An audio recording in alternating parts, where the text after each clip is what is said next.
እንግዲህ የኔ ቤተሰቦች የምረጡ እንቅስቃሴው እንደቀጠለ ነው የኔ ውዶች።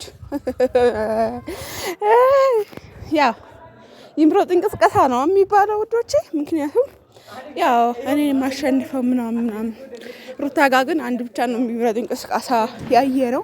እነዚህ ቤት ደግሞ የሚለይ ይመስለኛል።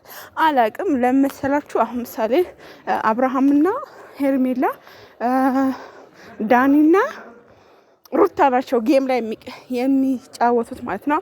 ማለት ከሄርሜላ ጋር አብርሃም አለ፣ ከሩታ ጋር ደግሞ ዳኒ አለ ማለት ነው። ስለዚህ ያው ዊነሩ በመጨረሻ አጠቃላይ የሚወስደው ማይ ጋድ እንደዚህ አይነት ጭፈራ አይቻላል። ኦ ኧረ አብርሽ ተረጋጋ። ያ ለማንኛውም አብርሽ ብትረጋጋ የሚል ሀሳብ አስተያየት አለኝ የኔ ማሮች።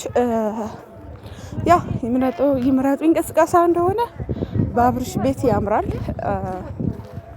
ግን ደግሞ ጨዋታው ላይ ደግሞ በጣም ብዙ ጌመሮች አሉት። ደግሞ ሩታ ቤት ነው።